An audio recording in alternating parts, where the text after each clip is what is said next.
हाय दोस्तों, आपका स्वागत है आपके यूट्यूब चैनल ट्रिक्स 85 पर। दोस्तों, आज हम मैथ का एक मोस्ट इंपोर्टेंट टॉपिक लेके आए हैं जिसका नाम है रिमाइंडर थ्योरम, जिसे हम लोग हिंदी में शेषफल कहते हैं। दोस्तों, ये क्वेश्चन हर परीक्षा में पूछा जाता है इससे। जैसे आज भी आप देखेंगे कि एसएससी जीडी का आज 10 जनवरी को एक अभी पेपर हुआ है, इसमें भी एक क्वेश्चन आया था इससे, और अगले भी ये क्वेश्चन आपको देखने को मिलेंगे। तो हम लोग देखते हैं रिमाइंडर थ्योरम होता क्या है, क्या होता है शेषफल। तो दोस्तों देखिए, जैसे हम 21 में अगर हम 5 से भाग देंगे तो ये कितने बार बन जाएगा, 5 चौके 20 जाएगा दोस्तों, 4 बार बन जाएगा। 20 में से अगर 21 में से 20 घटाएंगे तो दोस्तों 1 बचेगा। अब ये जो हमारा 5 निकला ना दोस्तों, इसे हम लोग बोलते हैं भाजक। ये हमारा जो 21 है इसे बोलते हैं हम भाज्य। ये जो हमारा है इसे हम लोग बोलते हैं भागफल। ये जो हमारा बचता है इसे बोलते हैं हम लोग शेषफल। तो दोस्तों, अधिकतर सवाल शेषफल पर ही पूछे जाते हैं कि शेषफल क्या है। कुछ में भाज्य भी पूछ देगा, कभी भाजक भी पूछ देगा, कभी भागफल भी पूछ देगा। अब दोस्तों, हम इस पे एक एग्जाम्पल करके दिखाते हैं आपको। हाँ, तो दोस्तों हम एग्जाम्पल देखते हैं। एग्जाम्पल करने से पहले दोस्तों आपको इस नोट पे ध्यान देना है। नोट है जो हमारा शेष होता है ना, जो हमारा शेषफल बचता है वो हमेशा भाजक से छोटा होगा। दोस्तों, जो भी हमारा शेषफल बचेगा वो हमेशा भाजक से छोटा होगा। इसे नोट करके आपको अपनी कॉपी में लिख लेना है। अब हम लोग आते हैं दोस्तों इस एग्जाम्पल पे। एग्जाम्पल है हमारा कि भाजक हम लोगों को दे दिया है 28, भागफल दे दिया है 8 और शेषफल दे दिया है 3। हमसे पूछा है भाज्य। तो दोस्तों कुछ लोग इसे सूत्र से करते हैं, तो मैं आपको सूत्र बताता हूँ। इसका सूत्र क्या होता है? इसका सूत्र होता है दोस्तों कि भाज्य। तो दोस्तों ये सूत्र होता है कि भाज्य बराबर भाजक इनटू भागफल। क्या होता है दोस्तों? भागफल प्लस शेषफल होता है। ये हमारा सूत्र होता है भाज्य का। भाज्य बराबर भाजक इनटू भागफल प्लस शेषफल। अब दोस्तों इसमें हमें दे दिया है भाजक, हमें दे दिया है 28, तो हम भाजक की जगह कितना रखेंगे दोस्तों? यहाँ से लाएंगे 28 और ये यहाँ पर रख देंगे। इनटू है तो इनटू लगा देंगे। भागफल दिया है हम लोगों को दोस्तों 8, तो यहाँ पर 8 रख देंगे। प्लस शेषफल दिया है दोस्तों हमको 3, तो यहाँ पर 3 रख देंगे। अब दोस्तों हम इसको दोस्तों अब हम इसका कैलकुलेशन करते हैं। अगर 8 की गुणा 8 में करेंगे तो 8 2 64, 4 आ जाएगा। हासिल दोस्तों 6 बचेंगे। अब 8 की गुणा 2 में करेंगे तो 8 दूनी 16 और 6 हमारे 22 हो जाएंगे दोस्तों। प्लस हमारे ये 3 है। अब हम इन सबको जोड़ देंगे तो ये हमारा 4 और 3 7, 227 हमारा दोस्तों भाज्य बराबर हो जाएगा। भाज्य बराबर हमारा 227 आ जाएगा। हम दोस्तों अगले क्वेश्चन पे चलते हैं। अब हम लोग दोस्तों क्वेश्चन पे चलते हैं। क्वेश्चन आपको इधर साइड में लिखा हुआ दिखेगा। अभी ये हमारा क्वेश्चन मेरे मोबाइल में है, ये हम पढ़ते हैं और आप इधर पढ़ेंगे और हम लोग क्वेश्चन लेंगे। जो ये क्वेश्चन 10 जनवरी को आया है दोस्तों, अभी इस 10 जनवरी के एसएससी जीडी में आया है, ये क्वेश्चन पूछा हुआ है। तो दोस्तों हमारा क्वेश्चन है कि विभाजन के किसी प्रश्न में भाजक भागफल का 4 गुना तथा शेषफल का 3 गुना, यदि शेषफल 4 है तो भाज्य क्या है? दोस्तों देखिए, इसे हम पहले नॉर्मल विधि से करते हैं। हमारा इसमें दिया है कि विभाजन के किसी प्रश्न में भाज्य भागफल का 4 गुना है। जो हमारा भाज्य है ना वो भागफल का 4 गुना है तथा शेषफल का 3 गुना है। यदि शेषफल में दिया है 4, मान लीजिए हम लोग नॉर्मल विधि से चलते हैं, तो हमारा ये शेषफल दिया है दोस्तों हमारा 4 शेषफल दिया है और बोला है कि शेषफल का 3 गुना है हमारा भाजक। तो इसका 3 गुना भाजक यहाँ होता है, तो 3 चौक 12 हो जाएगा। और बोला है कि भागफल का 4 गुना है, तो भागफल का 4 गुना यानी कि भागफल यहाँ होता है, तो यहाँ 3 होगा, तभी तो ये 4 गुना 3 चौक 12 हो जाएगा दोस्तों। तो अब हमें निकालना है ये भाज्य हमें निकालना है। तो दोस्तों होता है क्या ये? तो ये होता है 12 3 36 और 4 40, क्योंकि हमारा सूत्र होता है भाज्य बराबर भाजक इंटू भागफल प्लस शेषफल। तो इसमें गुणा करेंगे 12 3 36, 36 और 4 40 हो जाएगा। तो ये हमारा हो जाएगा भाज्य। ये क्वेश्चन पूछा गया है। अभी हम इस क्वेश्चन को सूत्र से करते हैं दोस्तों। जैसे हमारा सूत्र होता है कि भाज्य बराबर होता है भाजक इंटू भागफल प्लस शेषफल। ये हमारा सूत्र होता है। अब देखिए दोस्तों, हमसे बोला है, ये क्वेश्चन हमसे बोला है कि हमारा शेषफल तो इसने दे दिया है 4, बोला है भाई शेषफल है आपका 4, और बोला है जो भाजक है ना, भाजक ये शेषफल का 3 गुना है, तो हमारा ये भाजक हो जाएगा 12 इंटू, और बोला है भागफल का 4 गुना है, तो हम यहाँ कितना रखें कि ये 4 गुना हो जाए? तो हम यहाँ पर 3 रखेंगे दोस्तों, ना कि 4 रखेंगे कि आप 4 गुना कर दें। 4 गुना तब होगा जब यहाँ 3 रखेंगे, तभी तो 3 चौक 12 होगा। अब दोस्तों इसकी गुणा करेंगे तो 12 3 36 और प्लस 4 बराबर 40 हो जाएगा ना दोस्तों। अब हम अगले क्वेश्चन की ओर चलते हैं। अब क्वेश्चन नंबर हम लोग 2 देखते हैं दोस्तों। आपको क्वेश्चन इधर साइड में लिखा हुआ दिखेगा और मैं अपने मोबाइल में देख रहा हूँ। क्वेश्चन है हमारा कि भाजक भागफल का 25 गुना है। भाजक जो है ना वो भागफल का 25 गुना है और शेष फल का 5 गुना है।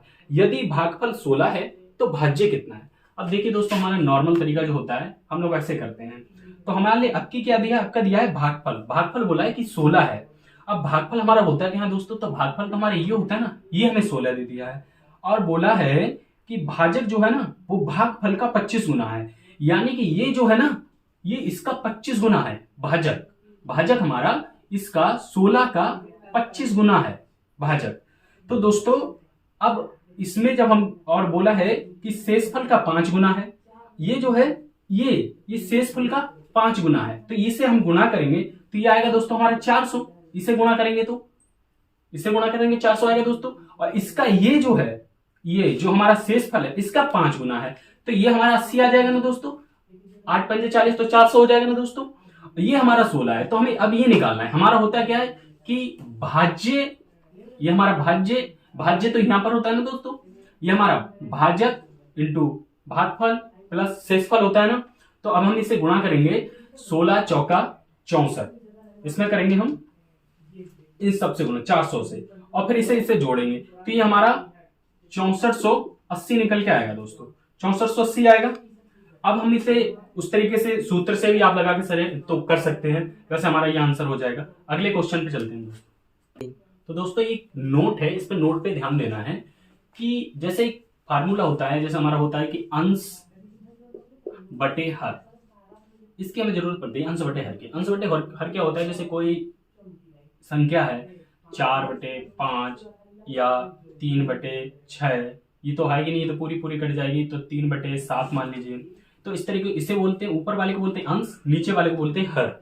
तो अब ये जो हमारा नोट है बोलता है कि जब भी अंश हर से छोटा होगा तो शेषफल वही होगा, मतलब अंश ही इसका शेषफल हो जाएगा। जैसे अब मान लीजिए ये हमारा अंश है, अंश 4 है, हर 5 है। अब जो अंश है ये हर से छोटा है ना, तो इसका शेष जो है ना ये अंश वाली ही संख्या हो जाएगी, इसका शेषफल 4 आ जाएगा। इसका भी ये 7 जो है हमारा और ये हमारा 3 है, ये हमारा अंश है, ये हमारा अंश है, ये हमारा हर है। तो हमारा जो शेषफल होगा ये ऊपर वाली संख्या यानी कि अंश को हम शेषफल मान लेंगे, तो ये 3 जो है इसका शेषफल निकल के आएगा। अब इस पे कुछ क्वेश्चन कराते हैं दोस्तों। अब देखिए दोस्तों, हम लोग शेषफल, हमने अभी पॉजिटिव शेषफल निकालना सीखा है, अभी हम नेगेटिव सीखेंगे, पॉजिटिव नेगेटिव। जैसे मान लीजिए 15 है दोस्तों, इसमें हम 6 से भाग दें तो इसमें शेषफल कितना आएगा, तो या तो हमारा 6 दूनी 12 बचे 3, तो हमारा जो 3 शेषफल होगा ये प्लस में शेषफल होगा।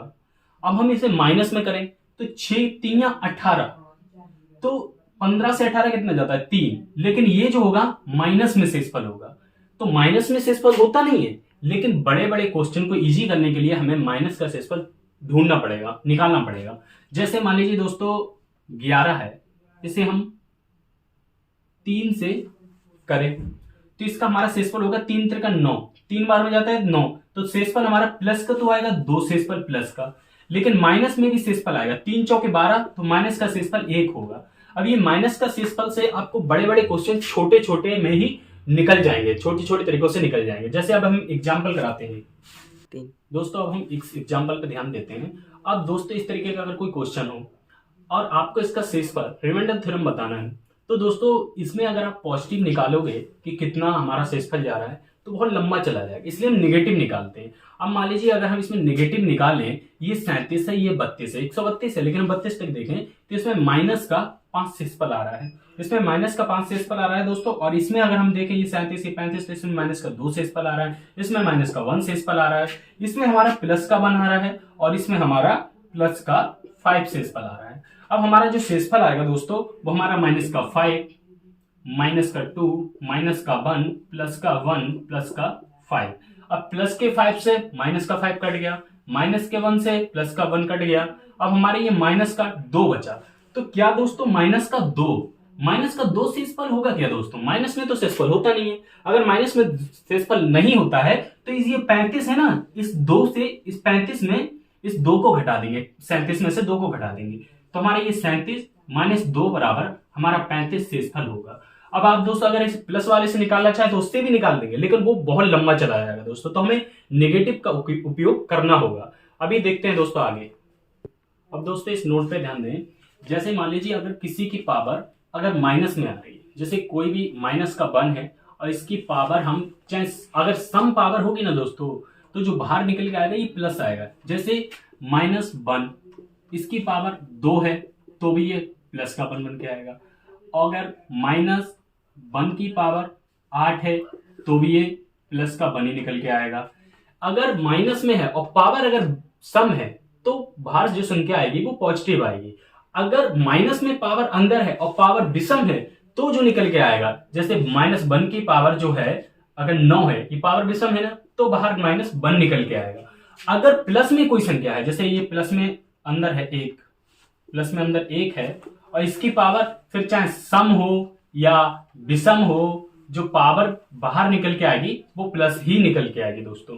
तो अगर माइनस में अंदर है और सम पावर चढ़ी है तो बाहर जब निकल के आएगा तो प्लस ही निकल के आएगा। माइनस का 1 अंदर है और विषम पावर चढ़ी है तो माइनस का 1 बाहर निकल के आएगा, माइनस में निकल के आएगा। अगर प्लस है, इस पे पावर चाहे सम चढ़ी हो चाहे विषम चढ़ी हो, बाहर जो निकल के आएगा वो प्लस ही निकल के आएगा। जैसे क्वेश्चन है दोस्तों, जैसे 18/17, अब इसकी पावर जो है 28 है। अब इसमें हम भाग देंगे दोस्तों, तो 17 एकम 17, इसमें 1 बच रहा है, ये प्लस का बच रहा है। इसकी पावर सम है और चाहे विषम भी होती तो भी ये शेषफल हमारा प्लस का 1 ही निकल के आता दोस्तों। अगर मान लीजिए पावर हो हमारी 17/18 और इसकी पावर 28 है। अब अगर हम दोस्तों भाग दें तो इधर तो 18 तो जाएगा नहीं, ये कम हो जाएगा, तो माइनस का 1 इधर शेषफल आएगा। और -1 है और इसकी पावर 28 है, और पावर 28 क्या होता है, सम होता है। सम होता है तो बाहर प्लस ही निकल के आएगा। अगर दोस्तों यही क्वेश्चन होता 17 की पावर 18, 17/18 और इसकी पावर अगर 29 हो जाती है दोस्तों, तो ये पावर विषम पहुंच जाती है, और विषम पहुंच जाती तो ये तो -1 आता है इधर, और -1 की अगर विषम पावर हो दोस्तों, विषम हो, अगर विषम पावर हो तो बाहर जो आएगा माइनस का 1 आएगा। और माइनस का 1 तो विषम होता ही नहीं है, कोई माइनस का 1 तो शेषफल होता ही नहीं है। तो ये जो पावर है इसे इस 18 में से घटाएंगे, और जब 18 में से -1 घटाएंगे तो हमारे पास 17 निकल के आएगा। घटाते नहीं है बल्कि जब दोस्तों जोड़ते हैं तभी ये घटता है, तो हमारा पावर 17 निकल के आएगा। तो इस तरीके से क्वेश्चन आप देखेंगे और अगले टॉपिक हम अच्छा और इससे भी अच्छा लाएंगे, और आप एसएससी जीडी में इससे आपको एक क्वेश्चन जरूर मिलेगा।